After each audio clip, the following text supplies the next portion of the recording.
was the woman that I thought I had lost forever.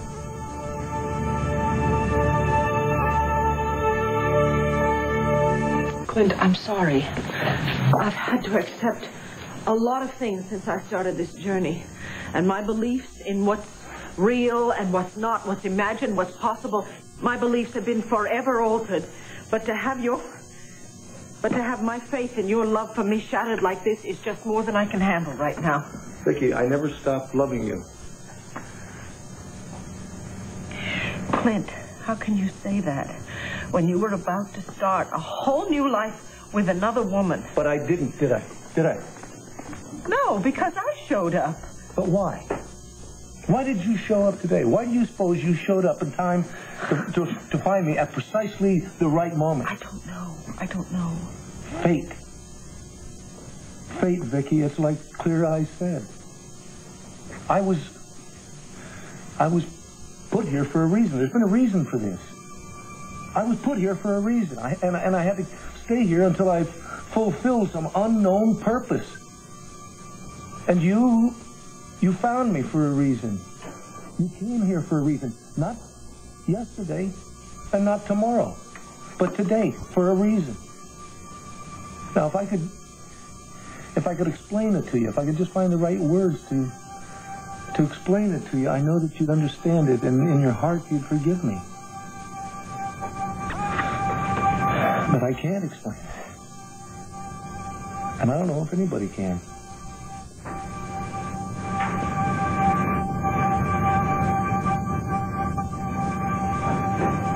That's because no one can explain love. The kind of love that binds two people together forever, no matter how far apart they are.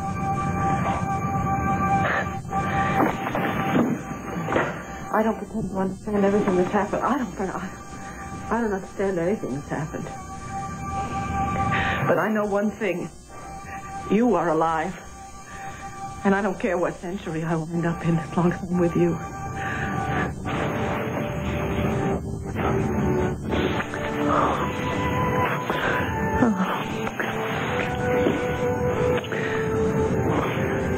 What's wrong? What's wrong? I was just thinking of Ginny. I mean, this has got to rip her apart. I feel very, very sorry for her. Does she have any family at all that can help her through this ordeal?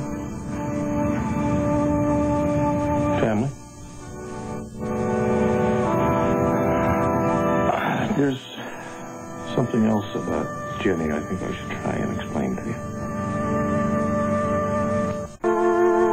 You've told me how very kind you've been to him, and I want to thank you for opening your heart the way you have. Blaze, you especially. I have to thank you for leading me back here. Without you, he would have been lost to me forever.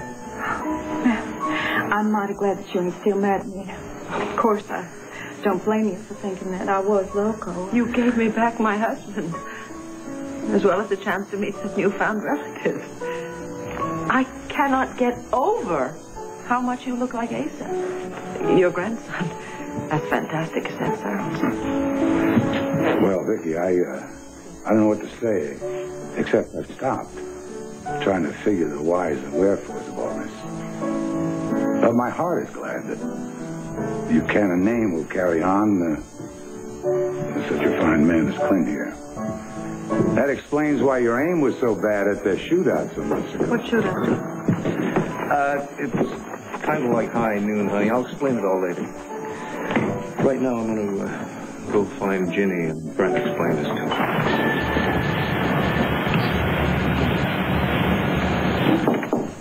Ginny?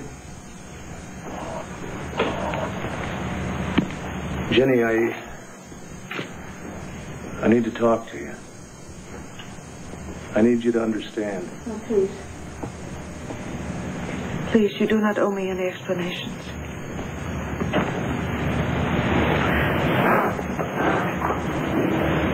I knew that you were from another time. And another place. I tried to tell myself that it did not matter, but I know now that I was wrong. In fact, I always knew it. I simply chose to believe otherwise. So you see, the fault lies entirely with me. You're wrong about that. I'm the one to blame here. A while back, you asked me what I'd do if Viki ever came back into my life again, and I avoided facing that because I never thought I'd be able to cross those years again, that I'd ever see her again. Please, do not speak to me of honesty and truthfulness, not when I have been guilty of the basest deceit. You have always been open and honest with me. That is not true. I have kept a terrible secret from you. When I was not well, and Dr. Westsmith examined me, he told me that I was fully capable of bearing children. You can have children? Yes. I should have told you, I know. Why didn't you? Because I thought that you would take it as a sign that we did not belong together. I was so terribly afraid of losing you, I could not bring myself to tell you the truth. Oh, Jenny, I'm so... Please. I'm sorry. Please, I do not deserve your sympathy. Whatever my faults, I have always been a very truthful person. And yet in this case, I allowed my passions to override my commitment to honesty. I was so totally selfish in my desire to enjoy the happiness that I had found with you. And I would not blame you if you never forgave me. Jenny, there's nothing to forgive. And there's nothing to be ashamed of. You know, it isn't selfish to want to marry the person that you're in love with. But I had no right to love you. And I knew that, and still I persisted. Well, if you're going to be parceling out blame here, you know, the fault is mine, too. I mean, I encouraged you to open up and open your heart and share your love. And now it turns out that I end up being the one to hurt you.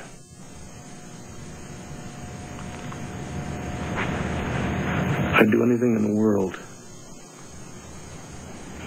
to take that pain out of your eyes and make you smile again. Yes, I do believe that you would.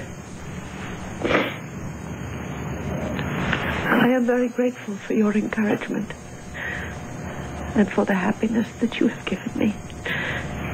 The love that was locked within me blossomed, nurtured by your gentle touch and your tender words. And I will treasure that for always. And I shall look back on this time, and I shall know that I was indeed fortunate to have known and loved a man called Clint Buchanan.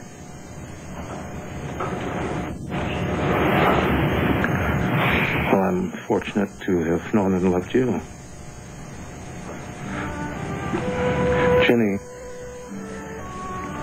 Jenny, this isn't the end. It's a beginning. No, I mean it. I'm sure that with all the love you have to give, it's going to be returned one day. I doubt that. But it hardly matters now. Of course it matters. Jenny, of course it matters.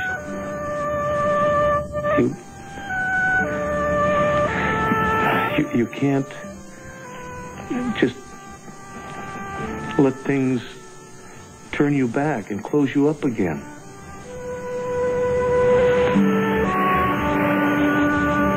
Jenny, I won't let you retreat back into a life of loneliness. That's not what fate has in store for you.